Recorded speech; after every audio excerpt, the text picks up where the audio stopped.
What's up, everybody? Welcome to The Stack. I'm Alex. I'm Justin. I'm Pete. And on The Stack, we talk about a couple of books that came out this week. Now, comics are officially back. They've been back for a couple of weeks now. Past 2 weeks, we've been reviewing almost every title that has been out. This week, we're doing a little less than that, I think, just because there's more of a metric volume of books. We like to be choosy on the show. Yeah, choosy moms choose GIF, and that's who we are.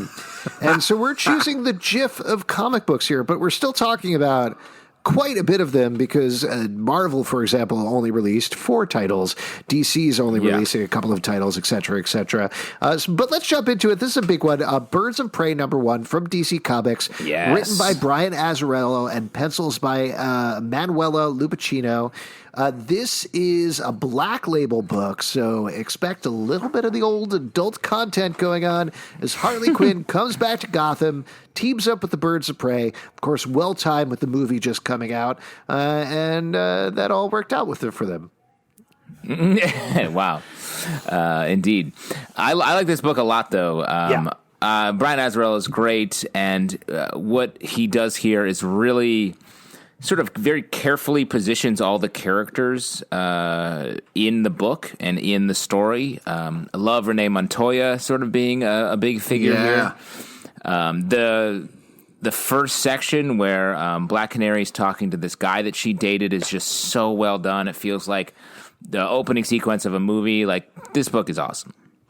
The thing that I liked about it, I thought getting into it, I didn't even look at the page count initially. I was like, oh, okay, they're launching another Birds of Prey book. I didn't realize it was Black Label until a couple of pages in. Yes. And I feel like they appropriately deployed the Black Label nature of it, which is something that I like about this line that I was initially dubious about. This is instead a way of saying, okay, you could release an 80-page one-shot Birds of Prey story that you take your time on, really dig into the characters and explore. It doesn't necessarily need to be tied into continuity, and that's good. I'm glad they're doing that. It's a good read because of that. Yeah, and it also covers something that I'm surprised we don't see more in Gotham. It's just somebody walking down the street and then the head drops right in front of where you're walking. You know, it seems like that would happen a lot in Gotham. So very normal thing. We finally got this in this book. In Gotham City, that they call that good luck. Yeah. This book is great. It's expensive. It's $10, so it certainly is a chunk of change to pick up. But I think it's worth it, particularly if you like the creators. Emanuela Lupacchino is just really good, really solid superhero art, works really well with Brian Azzarello, and I think it's nice. Agreed. Yeah, I think they also nail the voice as well, which is great. It does feel like these characters. So I think this is a really fun book and worth it if you wanted to drop the extra loot. Normally it kind of makes me upset when you're just kind of like, you know, oh, God, you just want more money from me. But it definitely is worth it. And to kind of see Harley Quinn beat somebody with a head is just worth it. It's just worth it. Really focused on the head. I love that about you, Pete, as well. Next one to talk about, this is a big controversial comic when it was first announced. The Death of Nancy Drew, #1 from Dynamite, written by Anthony del Col and art by Joe Eisma. The reason there was a huge controversy about this is it is the anniversary of Nancy Drew, and everybody got super pissed off that they were announcing, hey, to celebrate Nancy Drew, we're going to kill her and focus on the Hardy Boys investigating her death instead. I'm going to give a count of 3, and then I'm going to spoil the end of the book so we can actually talk about it. So if you don't want to know, turn away. 3, 2, 1. The cliffhanger at the end of the book is Nancy Drew is alive. She faked her own death. Of course she is. Of course, is trying to investigate a big mystery and is pissed at the Hardy Boys for getting in the way of her mystery. And I think that's great. Like, I wish they had almost been upfront about that. Like, I know why they held back on it, but I feel like people are going to be turning against this book, which has some awesome Joe Eisma art throughout, in particular. From Morning Glories, great artist. Yeah. Great to see him back. But what's great is when you read it, though, you kind of know. Yes. as you go, especially when they start talking about the car and they're like, yeah, she had like a special hatch in that car and stuff. You know, you're like, she had a hatch where you could hide. Yeah. A hide hatch. Yeah. I agree. Like, there's just so many mystery stories where it's like the death of Sherlock Holmes, and it's like, well, you know, he probably doesn't die at least at the beginning. Like, give it a break. Like, so I agree, and it really reminded me of reading the Hardy Boys books as a kid, seeing Joe and Frank and them being like very different and sort of rivals. I really liked this book. Yeah, I was really impressed with it. At first, I was like, okay, Death and Dancing, whatever. But I was really impressed with the storytelling, the art. This is a really solid book. Yeah, it's fun. I hope people do give it a chance, particularly if they're Nancy Drew fans, because there's tons of fun Easter eggs throughout as well, if you are a fan of her old series or anything like that. It's very reminiscent of Riverdale, I think, and purposely so, even though it's not an Archie comic, where it's teen detectives grown up, they've grown apart, everything's a little darker than you're used to. But it's fun stuff. Let's move on to another one, Nailbiter Returns. I always say for Nancy Drew, Barchi forever. Oh, man. Come on, dude. Don't you fucking throw that bullshit in this. It doesn't belong here. Jancy forever. Nailbiter Returns, #1 from Image Comics, written by Joshua Williamson and art by Mike Henderson. We had Joshua Williamson on the live show last week for a long extended talk about this book and other books that he's working on. But we weren't just blowing smoke up his ass. This book is real good. I like this book. Like, if you haven't read it before, it's about a town named Buckaroo. Is that what it is? Buckaroo? Did I get that wrong? Hey, Buckaroo. I don't think it's Buckaroo. I don't think it's Buckaroo. It's definitely something like that. I don't know why I'm blanking on the name, but it's a town where there's a ridiculous amount of serial killers. In the first series, we found out that it was all connected through some weird mystic ritual type thing. Oh, it is Buckaroo. It is Buckaroo. Okay, and some experimentation, specifically centered around the anti-hero of the book is a serial killer who bites off other people's nails. And we pick back up. That's so gross. It's super gross. It's even grosser if you do it to other people's nails. Yes, that is true. And we pick up years later with this one, focusing on his daughter as a new mystery starts. And I don't want to spoil the end of this book. Yes. But the end of it is such a clear, precise concept and a good reason for bringing this back. It's so smart and it's so fun. Yeah, this is a great book. I love the way they sort of get back into the story. They touch on like the glut of murder podcasts in a good way. It's great. I'd blow smoke anywhere for this book. Where does blowing smoke up your ass come from as a saying? I don't know. Yeah. Why would anyone want that? If you were in the olden times, if you were lying to somebody, you would get right down there and you'd blow smoke right up their ass. And they'd be like, I'm "You're trying lying because to me." like they used to do smoke signals. That was a saying, but blowing smoke up somebody's ass, I don't know why you would do that. I guess if you do that, people would be like, "Oh, he's just blowing smoke up your ass." It's like, what is he doing? Wait. Oh, that explains all this smoke in my ass. In my ass. That's where my ass smoke's coming from. Excuse me, Alex, your ass is smoking. Alex, your ass is smoking, dude. Oh, somebody must be lying to me. That's what Pete said. He said Alex has a smoking ass. Thanks, Pete. You have a nice butt, too. Shazam, #12 from DC Comics, written by Jeff Loveness and art by Brandon Peterson. I got to tell you what, when I picked up this book and when I opened up this book and I was like, what the fuck? This is a Jeff Johns run. I got pissed off because there's so much continuity and there's so much going on there. And this turned out to just be a one-shot focusing on Shazam before the title even started. But by the end, I was completely charmed by this and really enjoyed this issue quite a bit. It's Shazam goes to Gotham City to try to prove that he's a big hero like anybody else, ends up kind of teaming up with Batman to fight the Scarecrow, and it's just a ton of fun. Yeah, the Scarecrow, I really like the Scarecrow in this issue. Also, love the Crocodile dude earlier on, too. Just some fun character designs. It's a great take on it. This is like a kind of, to me, like just a fun Shazam book.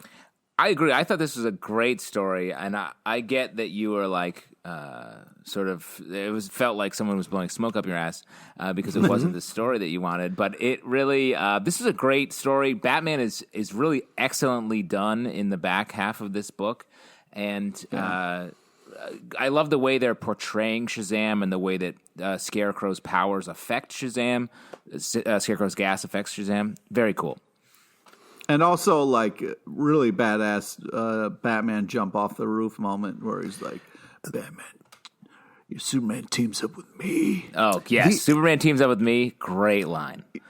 Great line. Very well written. Really, again, very charming. Definitely pick it up. Like you mentioned, the Brandon Peterson art is... It weaves very well into the title. It comes off of, it's not exactly Dale Eaglesham, but it's very close to that style. Great one shot. I'm very surprised about this one.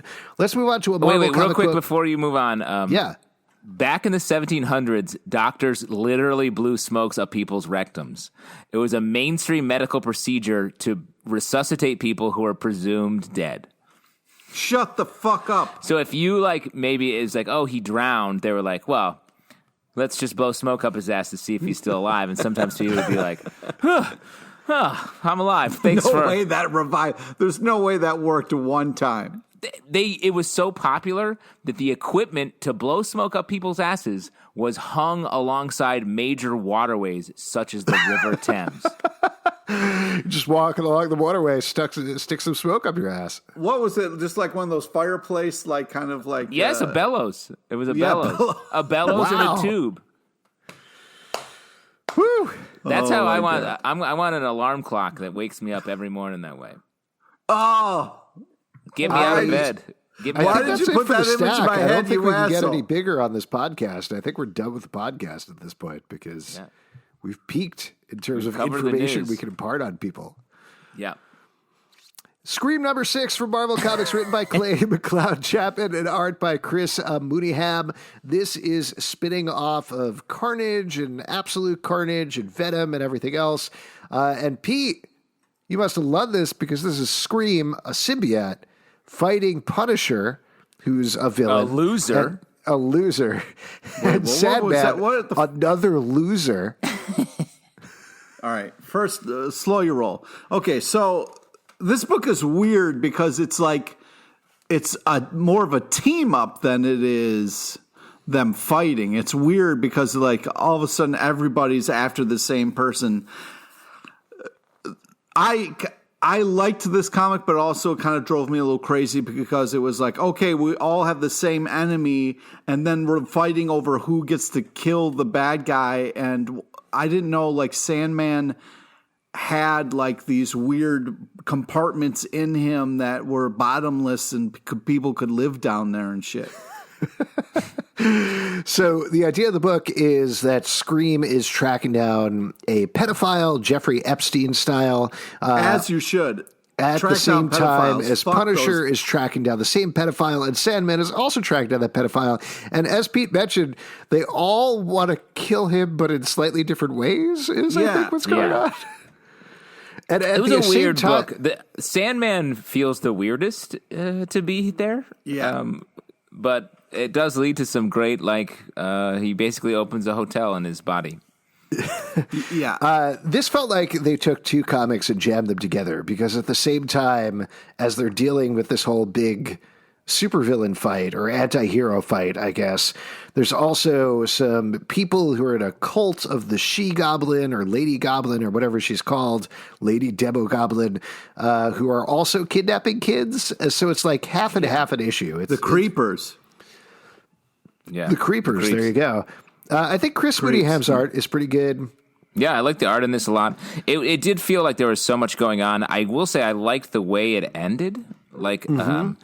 And the idea of just a nonstop horror book is cool to me. Yeah. There you go. Reaver number 8 from Image Comics, written by Justin Jordan and art by Niko Henrichon.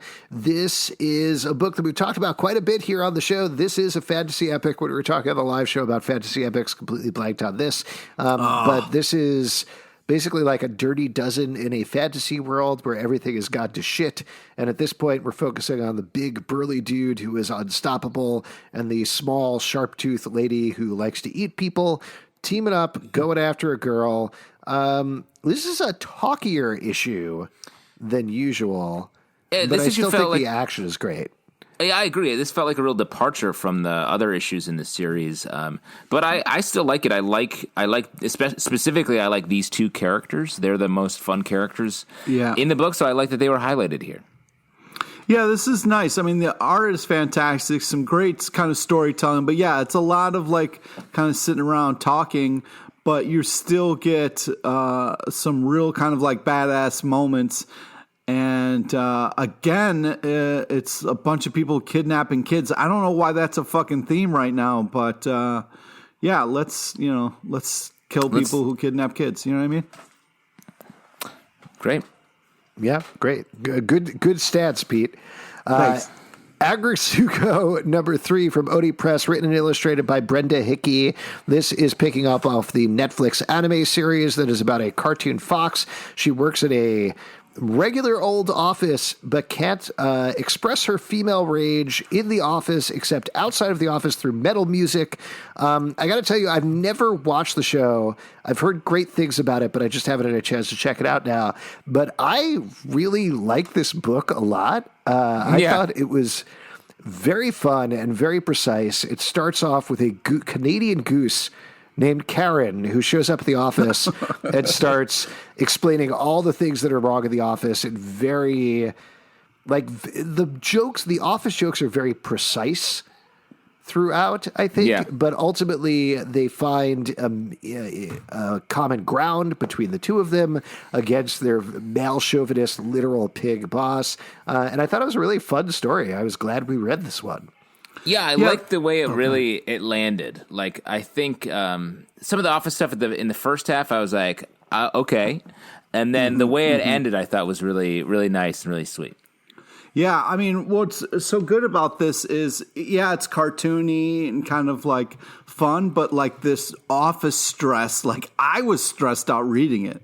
Like, the stuff that she's going through, like all of a sudden there's a new person there and she's got to like show them around, and like she's kind of taking apart her office and what she does. So like I was really feeling the stress of that and kind of was stressing me out. But yeah, I really love the landing. There you go. Definitely pick that one up. ForceWorks 2020 #3 from Marvel Comics, written by Matthew Rosenberg and art by Juanan Ramírez. It was the final issue of the tie-in to the whole Iron Man 2020 Robot Revolution thing that's going on. And this is just a lot of fun. This is exactly what I think you expect from Matthew Rosenberg. Bunch of weird heroes fighting against MODOK and Ultimo. Spoiler, but ultimately MODOK takes over Ultimo and becomes Modultimo, is what I think it is. No, that's 100% wrong. Ultimodok. Ultimodok, thank you. That makes much more sense as a pun. And I enjoyed it. I think this is like, Matthew Rosenberg does such a good job of writing ridiculous, over-the-top superhero situations, just making them work for the characters. Yeah, I agree. Like, he is such a good, reliable writer that can just take whatever series. When we had him on the show, he was sort of like, I want to do ForceWorks. They were like, yeah, okay. And he just takes it and really like tells a great story, really gets the characters, has fun with them, and finds a way to have great action, funny moments, and really land like a meaningful narrative at the end. Yeah, the ending is fantastic. Yeah, it's great. I really like, because you have all these people who are so different and fighting. You're like, all right, guys, we got to pull it together for the mission. Come on, But like, it really works out really well. He does such a great job with keeping people individuals, but having them work as a team in a way that really feels genuine to who they are as characters. And it really comes through and pulls off a fantastic ending. And what I also liked about it, it wasn't like a fake ending where, kind of the Captain America figure at the end was like, no, guys, it was all for you or whatever. It was just kind of like a nice kind of reveal just for one other team member that this guy kind of really wasn't an asshole the whole time. There you go. Let's move on to an IDW book, Ragnarök, The Breaking of Helheim, #5, story and art by Walter Simonson. I'll tell you what, I've heard of this book. I've never checked it out. I'm so glad we did because I'm such a huge fan of Thor by Walter Simonson and Walter Simonson in general. I had no idea this was essentially him just continuing to write and draw Thor. Yeah. That's all it is. It's wild. It feels like it's very Shakespearean. It feels like, I mean, Walter Simonson is such a iconic Thor creator. Like this is like the Tempest for Thor, and it's cool. It's so good. Yeah, this kind of like skull Thor is so badass. I love this. Dead Thor. I couldn't get enough of this shit. This was like Spawn the Dark Ages type of kind of like drawing. These characters are all kind of medieval badass looking people, and it's really kind of beautiful in a fucked up way. But what a great, cool story, the twisted turns that it takes. This is a very enjoyable book. Yeah, so this is Thor fighting his way through hell with Ratatusk the squirrel on his shoulder the entire time, and fighting against Hela and fighting the hordes of hell, and it's great. If you are a fan of Walter Simonson or Norse mythology, or anything like that, definitely check this out. I'm going to go back and read the previous issues. I had no idea. Yeah. There you go. We talked about this one a little bit on the live show as well. Far Sector #6 from DC Comics, story by N.K. Jemisin and art and color by Jamal Campbell. This is not a hard sci-fi story, but harder than usual for Green Lantern sci-fi story about a new Green Lantern on the farthest sector possible. She is on a world where people have turned off their emotions. There's 3 different types of beings who live there. She's investigating a bunch of different weird mysteries that are happening there. This is great. It's really good. Like, we've talked about this so much, and I think we said before, like, of all the books that we talk about, or when people are like, what's a comic that you want people to read? This book comes up by far the most. So if you haven't checked this out and are into just sci-fi or interesting character-driven stories set in space, like it's just so good.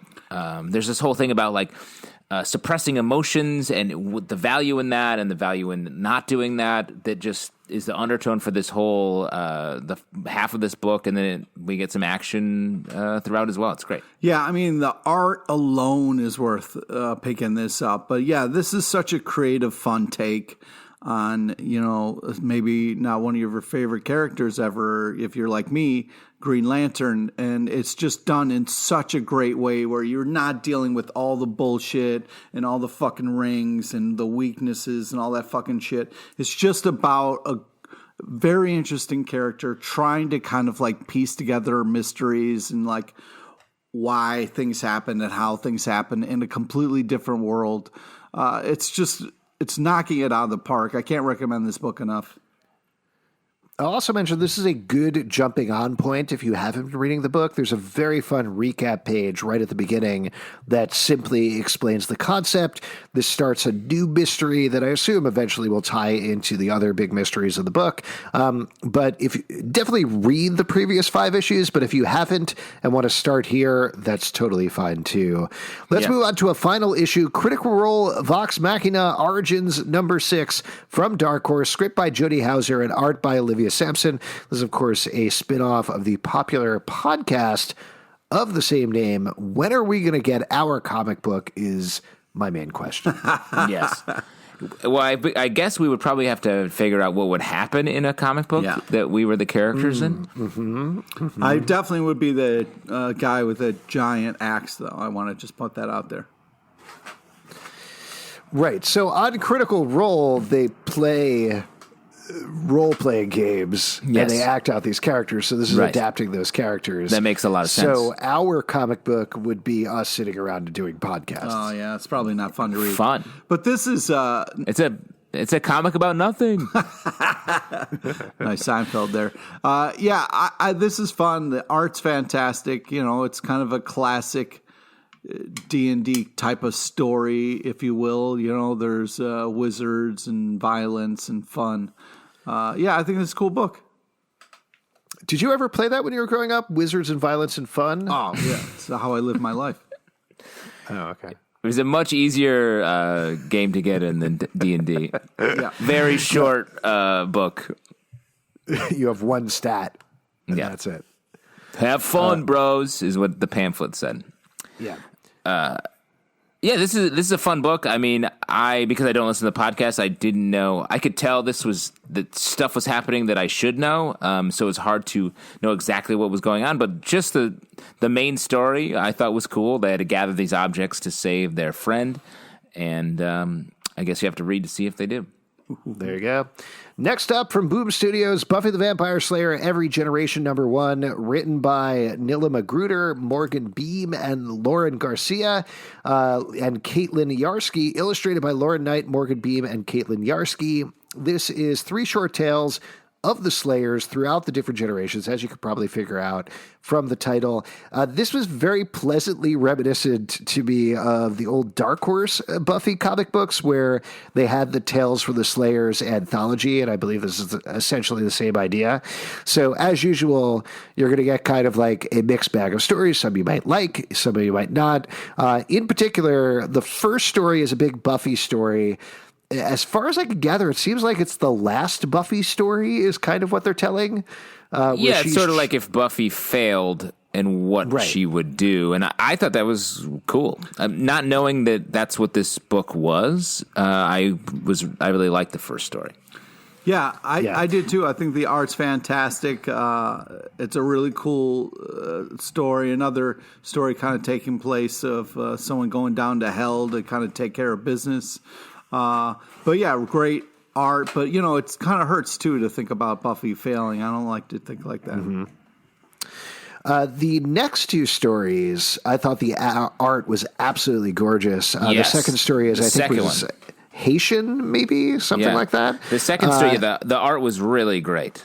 Oh, so good. Just really beautiful, like, demon teaming up with the Slayer. She finds out the demons aren't as evil as she thought. And the third one is about a Slayer in, I want to say, the 1920s, maybe, or 1910s, going into a nunnery and fighting some nun vampires.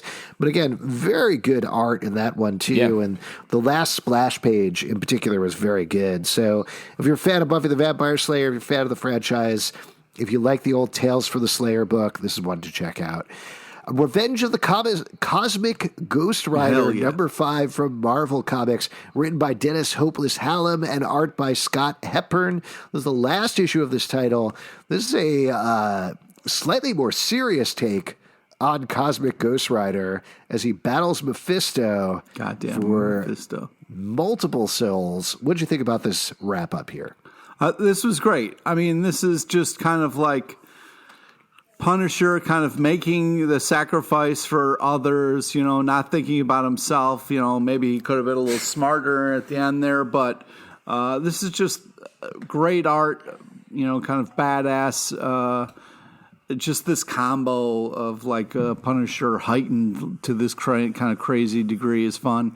It's just, it sucks that I want, every time I see Mephisto, I want him to die horribly, and it sucks I don't get it. So it's a little frustrating. He keeps on going. Stay out of Vegas. Fucking. That's where he lives now. Yeah. What do you think about this one, Justin? I liked it. I really like Dennis Hopeless Hallam's work. So this is a cool story. This is I like the Punisher in here is sort of like, I'm beyond punishing. I'm sick of punishing, and I appreciate that. Because I'm sick of Punisher. Hey, fuck you, man. I want to say, though, that last page of just like a giant kind of badass picture of him on the bike was just so fucking magical. It's a sort of very sad ending. Yeah. Next one to talk about, very curious to hear Pete's take on this one. G.I. Joe, A Real American Hero, number 271 from IDW, written by Larry Hama and art by Robert Atkins. Pete, what's happening in this book? Dude, first off, fucking respect to the Hama, dude. This guy is still killing it after all these years. All he does is crank out just glorious stuff.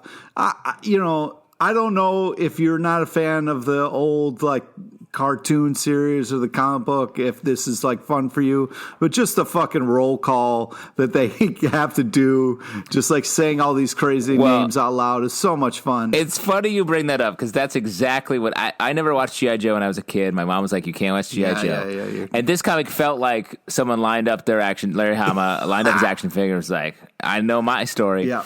So let me run down this list. And Pete, I want you to as the G.I. Joe fan, I want you to tell me which of these Joes are not real that I'm adding to this list of G.I. Joes. Oh, wow. This is going to be tough. Okay, ready? This is from the comic. Listen up. Grand Slam, Flash, Zap, Airborne, Top Hat, Gung Ho, Tripwire, Jingle Bells, Blowtorch, Rakondo, Mutt, Ripcord, Dingleberry. Well, Dingleberry is Roadblock. not one. You've all. Do you want me to stop you whenever you say one that isn't right, or just let you go through all the way Just through? see if you can remember if I if I say any. Roadblock. Spirit. Yep. Podcast. Nope. Airtight. Ziploc. Ziploc Alpine, is not one. Zipline is one. Alpine is real. Barbecue. Yep. Overcooked ribs. Nope. Bazooka. Bazooka's one. You're all in bus number 2. Yeah, dude. Can I just mention, this is one of my problems with G.I. Joe. Oh, one of the reasons fuck that you. I never... No, one of the reasons that I ever got into it is like, it's this mishmash of things where it's like, I'm barbecue, so naturally I have a flamethrower where I barbecue people, and I'm fine with that. But then there's people who are like, my name is Mixbox, and That's I not a do name. literally anything. And it's like, I don't know what this character is. Like, choose a lane. Dude, come G.I. on. They're Joe. very, they make sense. Like Dr. Mindbender. You know what you're getting with that. This is what I'm saying, though. Is like 50% of them make sense, and the other 50% are nonsense. Not nonsense. It's also that thing on the bus. Like the other thing that bothered me about it, like that shot, they're all on the bus. Oh, so The great. shot, And they all the say, panel, Yo, Joe. They're all on the bus, and he's like, okay, you ready, G.I. Joe? And they're like, yo, Joe. That was Get a fucking uniform. You're in the army. No. Dress the same. What are you doing? See, There's no dress the cohesiveness No, here. what's great is they get to be who they are. They get to be their own individual person. They don't have to conform. The X-Men all have X's on, so you know they're on a I team. don't The Avengers care. the same thing. I don't want them all to coordinate their outfits. That's bullshit.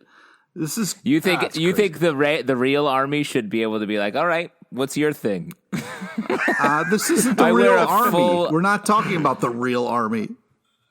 I'm water ski. I wear water skis everywhere. That's my thing. Water ski also not a. Also, can we talk about the Snake Eyes thing, where they keep cutting back to the scene with Snake Eyes? First who I off, guess watch is like- yourself. Do not talk bad about fucking Snake Eyes.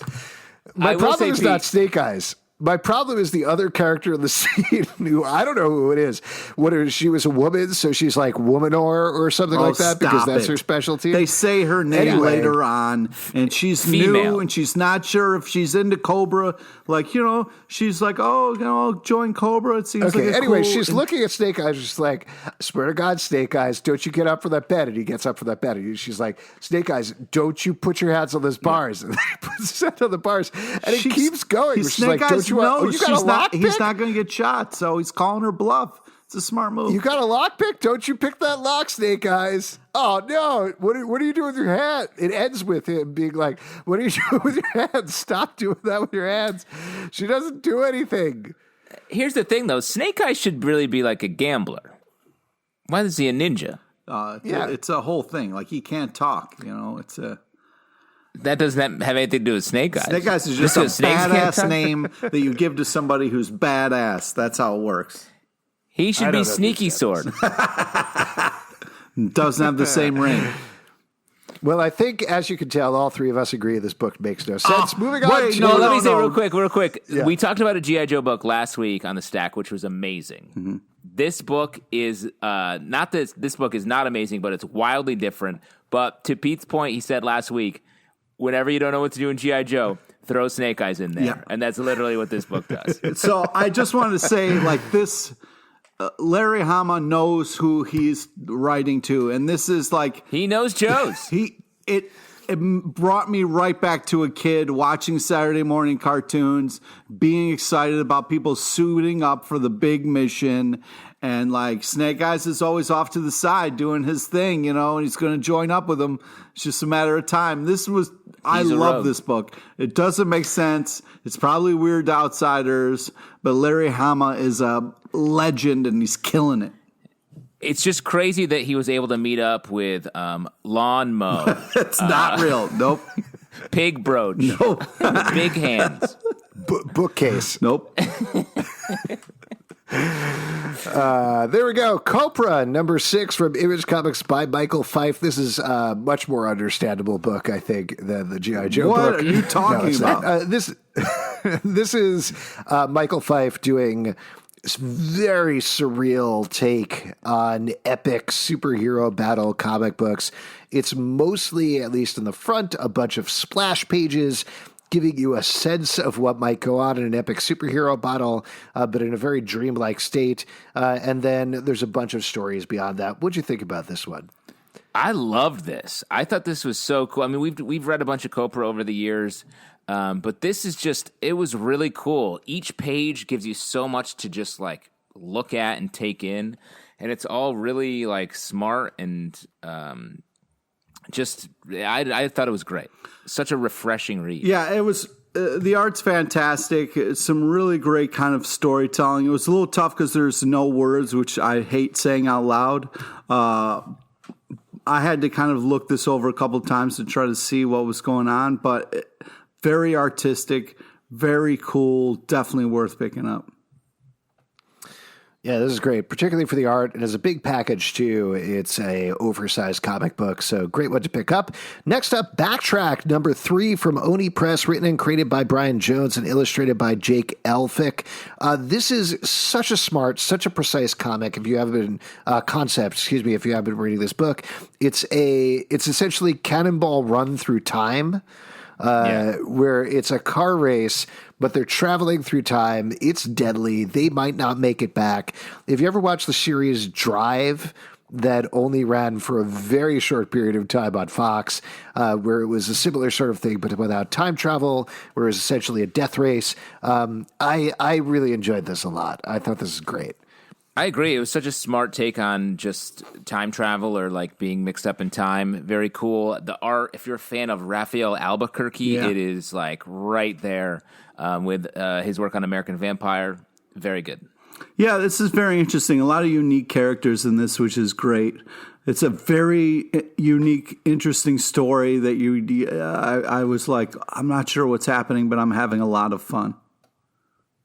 This is so ready-made for TV, this thing. Like, works as a comic book. I enjoy it as a comic book, but it's just like right across the plate in terms of these are episodes of a TV show. They travel to a different time period. There's an ongoing arc, mysteries about what's going on in the background with this race. There's weirdness with it. It's so smart. Yeah. Next one from Marvel Comics, Avengers of the Wasteland, number 5, written by Ed Bryson and art by Jonas Scharf. This is, I think, essentially tying up probably the Wasteland books that Ed Bryson has been doing for a while now, and other folks have been doing for a while now. This is bringing together a lot of those threads where picking up on Old Man Logan, where finally all of the spoiler, but they've taken the fight to the final supervillain who has taken over the world, who is Doom in New York. The new Avengers who have risen up throughout the wasteland have taken the fight to him. This is great. This is just post-apocalyptic Marvel Comics done in exactly the right way. I was really impressed with this. It's one of those ones where like you read it and then you kind of like want to reread it.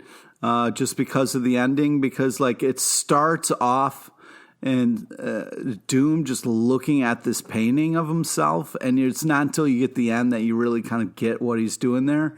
But just interesting kind of take on it. It's very cool. The art's fantastic. I think this is a good comic.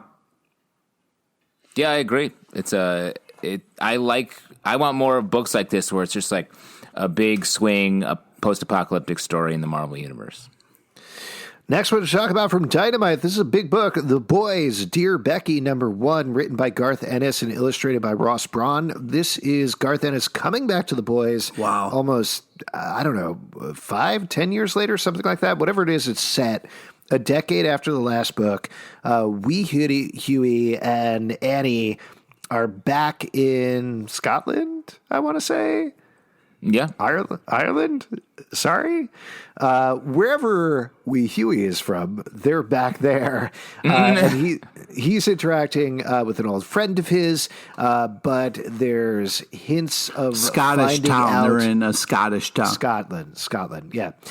They're back in Scotland, and most of it is taken up with that. It's a very classic, Garth Ennis, just conversation comic book, but Butcher's past comes back to haunt Huey in a big way by the end of the book.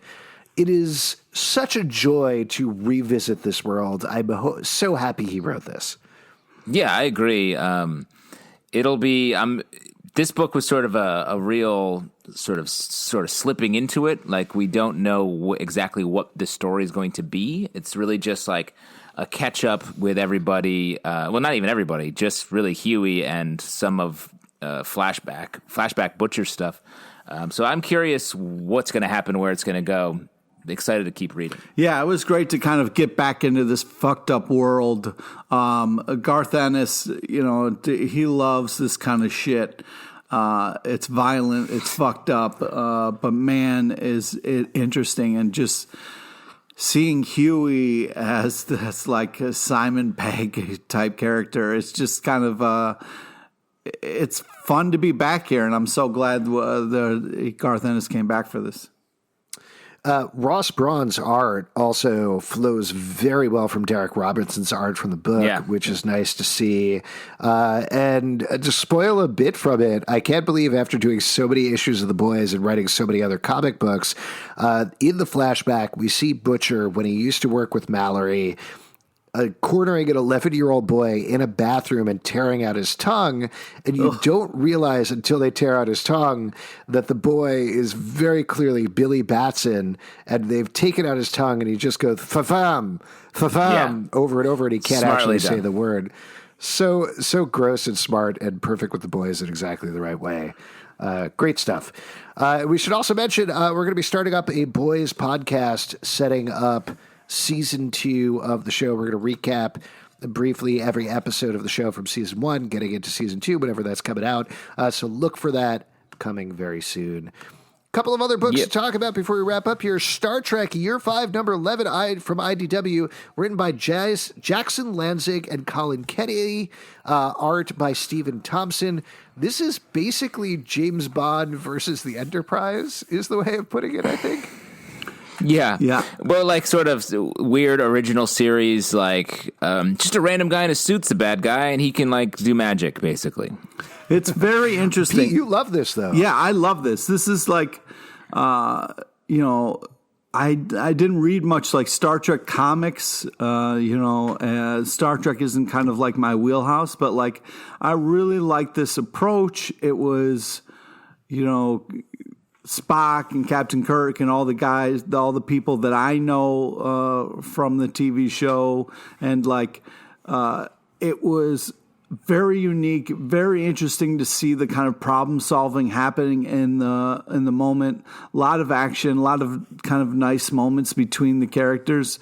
I was really impressed with this. I felt like this really brought it to life in such a kind of cool, creative way. Even though when you say the kind of like premise of it, it's not like, I'm going to check it out, but it's really well written, and there's like a talking cat in there as well. Like it's just fucked up enough that really keeps it creative and keeps you reading, and it's very. I just thought it was very interesting and cool. It feels very much in line with some of the weirder episodes from the original series, and that's fun because there's really nothing else like original series Star Trek in all of sci-fi. Last one to talk about, The Red Mother, number 5 from Boom Studios, written by Jeremy Hahn and illustrated by Danny Luckard. This is a pretty surreal horror comic, but this is I would say, a calmer issue of it, all things relatively speaking, even though it starts with a shadow monster chasing a woman onto the subway right at the beginning of the book. The true star here to me is Danny Luckert's art, just horrific and gorgeous and haunting in exactly the right way. Yeah, this comic felt like having a nightmare. Yeah, it really does. And it's like just the kind of face stuff of the characters, like especially after the stuff that happens in the subway, just like the way they just kind of focus and sit on the main character's face. Just so powerful, so well done.